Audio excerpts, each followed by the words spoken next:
So you got a new Rivian, or maybe it's a used Rivian, but it's new to you. Today I'm going to show you the first settings you're absolutely going to want to change in your Rivian R1S or R1T as soon as you get it. And if you've already had your Rivian for a while, maybe you want to go through these settings and make sure they're set to the preferences you want them set at. But before we get started, my name is Ken and I make videos about living and adventuring with electric vehicles. If that sounds interesting to you, go ahead and click on subscribe. And when you click on subscribe, hit that bell so you get notified anytime we add new content. Now, if you hit that like button, it'll help others find us just a little bit easier on YouTube. Okay, everyone, so the first thing we're gonna do when we get into our Rivian, you're gonna go through a setup screen. Your delivery specialist will probably go through this with you, but even if you haven't taken delivery of your Rivian yet, and you're still waiting for your delivery appointment, it's helpful to know what these settings are and kind of make your choices ahead of time so when you're sitting in the vehicle and you're ready to set it up, you know what you want your preferences to be. Also, if you haven't already, go to our website, evoutdoors.org, and when you go there, we have a Rivian delivery checklist. You can download that for free. That'll help you go through your Rivian, top to bottom, and make sure there's no surprises after your delivery. So the first thing we're going to do when we go into our Rivian is we're going to look at the climate control. And this is one of the most important aspects of your vehicle. Whether it's summertime or wintertime, you're going to want to make sure you have your climate control set up the way you want it. Now, all too often, I see that the automatic climate control is not set. So typically I like to make sure that auto is set here. Auto is set for the recirculate as well. We're synchronizing the left and right zones. And then you can actually control your heating and air conditioning from here as well. The other thing you can do here is you can activate your mirror heating, your steering wheel heating. You have a pet mode here as well, okay? You also have a climate schedule, and you can set it to hold the climate. So if you're leaving the vehicle, maybe you have somebody sitting in the car, you have something in the car, and you want to control the climate for a set period of time, you can do that here. So the first thing you're going to want to do also is set up your vents. So Rivian allows you to save your positions of your vents. And they have an A setting and a B setting. And what I can do is I can adjust the direction of the airflow.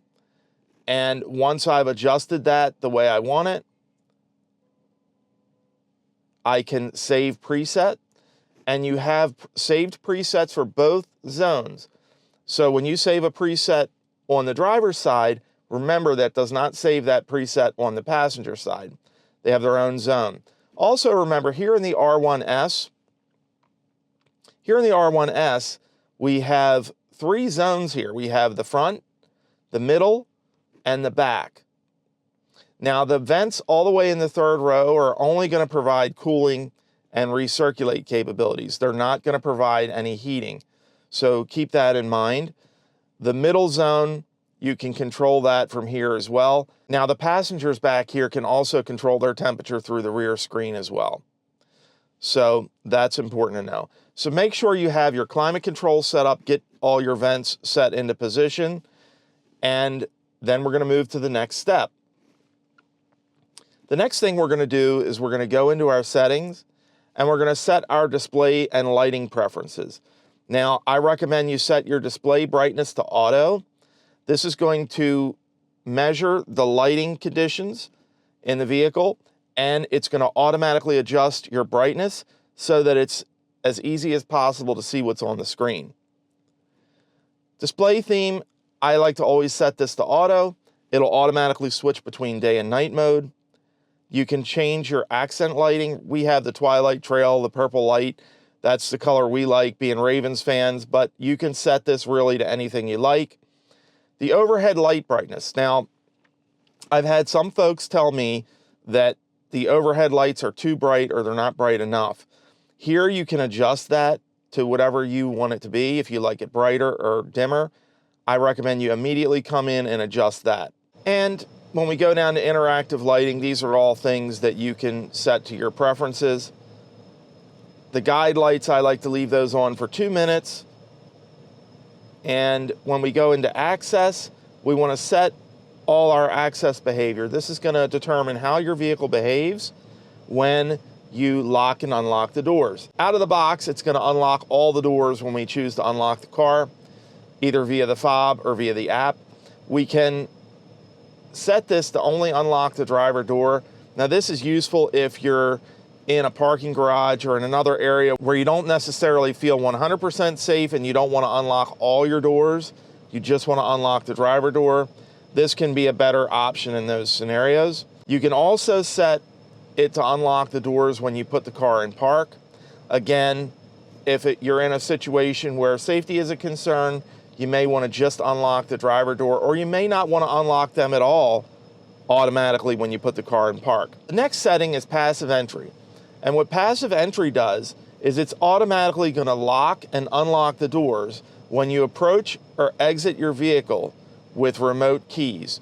Now you can see my phone is listed here, and we can set a home location. And when we set a home location, which I recommend you do right away, that's going to allow us to customize the locking and unlocking behavior specific to what we wanted to do at home. For example, if you park in a garage, you may not want the passive entry to work the same way when you're parked in your garage as it does when you're out in a public place. Auto relock, I turn this off. So what it's basically going to do is if you unlock the door and you don't enter the vehicle, after 2 minutes, it's going to relock the car. So you can choose whether or not you want to have that on. The exterior sound, I like this new feature that Rivian's added. I do day and night. So in the daytime, it does the bluebird chirp when I lock and unlock the vehicle. And at night, it has the owl. So I do like that. The next thing you're going to want to do is if you have mobility issues or anything like that, or if you have folks that have a problem getting into and out of vehicles, kneel the vehicle when parking. What this does is it lowers the vehicle down into a lower ride height when you put it in park to make it easier for folks to get into and out of the vehicle. The next thing we're going to set is the roomy entry and exit. What this is going to do is allow you to set a position to move the seats and steering wheel back and maybe up to make it easier for you to get into and out of the vehicle. You're going to want to come in here and customize the side mirror auto folding functions, as well as make sure the rear view and side mirror auto tinting is turned on. If that's not turned on, you can get lights in your mirrors, and that can cause you to be temporarily blinded, or it really hurts your eyes, basically. So you want to make sure that's always on. And then lastly, you can turn the power hood and liftgate operation on or off. If these settings are not enabled, come in here and make sure that your Rivian autonomy platform is enabled and that your forward collision warning is enabled with automatic emergency braking. This is a huge safety feature. The lane change on command is part of the Rivian autonomy platform. I just find that that makes it a better experience, but you can customize this to be whatever you want it to be. The driver display view, we can have that switch between autonomy and maps and navigation. The lane departure warning, I recommend that you turn that off. It still, to this day, does not work very well, and it vibrates and does all kind of crazy things constantly when you're driving down the road, or at least it does for me. So certainly you can try to turn that on, but you may wind up turning that off. Blind spot view, blind spot warning, and smart turn signal, along with the go chime, I recommend that you set all those to the on position. Then I also like to play audio alerts when objects are detected around the vehicle. This will give you a warning and prevent you from potentially running into something. Then we have automatic cameras and the rear cross traffic warning. These are all safety features. Now, the last item on this list is something that's important to note. Rivian has what's called regenerative braking assistance. And what that does is that'll automatically blend in friction brakes to give you a very consistent one-pedal driving experience. Now, for me personally, I like to avoid using the friction brakes, and I do keep in mind that the vehicle will have less regenerative braking power when it's at a higher state of charge or when it's cold outside and the battery's cold. If you want a consistent experience no matter the state of charge or the temperature of the battery, you can enable the regenerative braking assist, and that'll give you a very consistent one-pedal driving experience. For me, I have that turned off. Next, we have climate. This is something new that Rivian has added recently, and this is called auto cabin ventilation. So when it gets really hot inside the vehicle, the auto cabin ventilation will turn on and kind of move air to kind of try to keep a level temperature inside of the vehicle. The next thing I do is I go into my units, and I like to display both the range and the state of charge in the driver's display. So you're going to make sure you turn that on. The next thing is automatically installing updates. I like to automatically install them. You will receive a notification before they're installed. But for example, I have it turned on and I have it set to automatically install updates at 1:30 a.m. each day. When we go into service, quick note in here, make sure your wheels are set to the correct option that you have. I have talked to some folks who have incorrect wheels selected in here. And when you have the incorrect wheel selected, that can result in some inaccuracy with your speedometer and your odometer. Here we have the 22-inch Sport Bright wheels, and we can see that those are correctly selected. But if we didn't, we could go in here and swap, and we could tap new wheels and tires, and we could select the appropriate wheels and tires that we have on our vehicle. Next, we're going to connect all of our mobile devices. We're going to come in here, we're going to connect our Bluetooth devices, we're going to follow the instructions and connect the Rivian to our Wi-Fi if we can. If you connect it to Wi-Fi, you will get updates quicker, and so it's highly recommended that you connect it to Wi-Fi if at all possible. The next thing you're going to want to do is come into your hotspot, and we'll turn the hotspot on. And I recommend that you customize both the SSID and the password of your Wi-Fi hotspot, and make sure that it shows the hotspot in the status bar, which is right up here. That'll allow you to quickly scan a QR code and turn the hotspot on or off. You can connect up to 8 devices to the built-in hotspot in the Rivian. Now, your new Rivian will come with 60 days of the Connect Plus free. After that, you will need to pay a monthly subscription fee at the time of this recording. That's about $15. It's well worth it for the hotspot alone, but you do get some other benefits such as priority updates. You get the rich content in the Google Maps and so on. I'll post a link down in the video description to all the features and benefits of Connect Plus if you want to check that out. The next thing is you want to connect your garage door opener or your gate if you have one of those. I have another video on how to do that I'll link down in the video description, and I'll also put a card up here to show you how to connect up your garage door. That'll allow you to very easily, right from your steering wheel or your screen, open your garage door or gate when you arrive back home. The next thing we're going to do is go into our data and privacy, and we're going to select our privacy settings. Now, Rivian is going over this with owners now. They typically give you a sheet that asks you to select your preferences, but you just want to go in here and make sure that the data sharing is set in accordance with your wishes.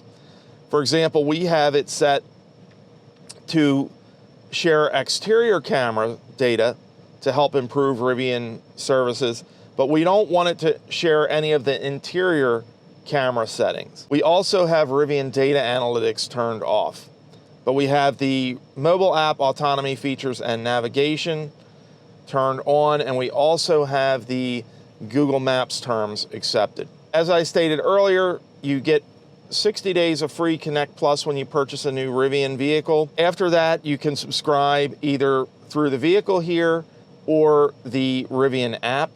And again, this tells you exactly what you get with the Connect Plus subscription. The next thing we're going to do is we're going to tap the 3 dots down here, and we're going to go into our energy screen. and we're gonna set a charge limit. Now, if you have a standard range Rivian R1S or R1T, you still wanna set this to 80 or 90%. Rivian will require you, and they will recommend that you charge to 100% at least once every 2 weeks or 500 miles in order to maintain the accuracy. But you should still lower the charge rate at all other times. The standard range vehicles are a little more nuanced than the large and max pack vehicles. On the large and max pack vehicles, again, you have the Rivian recommendations. Now, you want to avoid going below 20% on a regular basis. It's okay on road trips to go down to 10% or so, but you don't want to be doing that every day. So the rule of thumb that I use here is to set your daily charge limit to whatever is practical to avoid going below 20%. If you can do that by charging to 70% every day, that's going to give you the maximum longevity for your battery. But if you think you're going to go below 20% regularly, if you only charge to 70%, you can bump this up to 85%. That'll still preserve your battery longevity, but it will prevent you from going below that 20% threshold. The 100% I only recommend, like I said, on standard range vehicles every 2 weeks or 500 miles, or when you're going on a road trip. For large pack and max pack vehicles, only when you're going on road trips do you want to set that to 100%. You can also come in here and set amperage limits. If you're plugging in somewhere where you don't really know the quality of the wiring and things like that, or if there's other things plugged in. So definitely come in here. You can also come in here and look at your range, and the range will this will tell you what your expected range would be, and this is based on your driving history. The last thing you want to do is come into your drive mode screen, and we want to set our ride feel. Now, moderate gives you a really good blend of comfort and sporty handling. The other settings are soft. This is going to give you maximum comfort, but it's going to feel like you're riding in a boat on the ocean. And the other setting, of course, is going to be firm. This is going to give you the firmest ride for maximum handling. Regen, you have 3 settings: standard, high, and low. Obviously, high is going to capture the most energy, put the most energy back into your battery, and require the least amount of using your friction brakes. It's going to make your brakes last as long as possible. And then, of course, your stability control. I don't recommend you do anything with that. Leave the stability control on for safety purposes, folks. You're also going to want to go in and set up your gear guard. Now, I have another video on how to set up the gear guard, as well as my recommended gear guard hardware in my store at evoutdoors.org. But road cam we're going to set up. That you're going to need a solid state drive for, but you're going to want to make sure incidents are turned on, motion cam is turned on, and typically I leave motion cam off at home, but we have live cam and the alarm. The live cam allows you to view your cameras from the app. Okay, so we want to make sure all that's on. It's prompting us to set our home location, which we'll do in a minute. I'll link to the gear guard video down in the video description. The last thing you're going to want to do is familiarize yourself with the vehicle controls here. And you get to those by tapping this little car icon up here. Now you see we have the dynamic glass roof. If your vehicle is equipped with that, you'll have that button. We can turn the dome lights on and off. This is an R1S, so we can open the tailgate, fold the mirrors. We can turn the floodlights on and off. We can open the front trunk and the charge port from here as well. In addition, when we go over here, we can turn the displays off. We can lock the rear display, lock the windows. We have child door locks. We have roadside lighting. This is something on Gen 2. You can turn on your outlets from here as well. Pet comfort, hold, and you have car wash mode for when you're going through the car wash. I'll link to some information about the car wash mode as well. This has just been a quick video on all the settings I recommend you change right away when you get into your Rivian. And one little extra thing that we're gonna do here, when we come into the Rivian navigation, we're gonna tap the settings over here on the right, and we're gonna set our trip preferences. as well as our navigation preferences. So audio type, if you like speech or chimes, you can set that here. I like chimes, I don't like the speech. I do want to display traffic. One quick note here, if you're concerned about privacy, you can come in here, clear your searches, save destinations, and recent destinations. The important thing though is we want to come into our trip preferences and we want to set our preferred arrival range. Now the default is 20%. You can change this down to 10% on road trips, which I typically do. You can set your preferred networks. We have Rivian selected currently. Now your vehicle may have a CCS port or a Tesla NACS port. And if you have an adapter for any of those, you can turn this off. That'll give you more charging options. By default, it will avoid sites that require an adapter, which will significantly limit your charging options. So come in there, select all your preferred charging networks, and I'm gonna select Tesla as well as Rivian, but I'm gonna leave Rivian selected there. And we can set all this stuff. And once we have all our preferences set, we can exit out of the navigation and our navigation will be all set. What do you think about the settings that I went through? Did I miss anything? And what settings do you think are best for your new Rivian R1S or R1T? Let us know down in the comments section. We always love to hear from you down there. Folks, remember to hit that like button so others can find us easier on YouTube. Click on subscribe and hit that bell so you get notified anytime we add new content. Hug the people you love, and we will see you next time.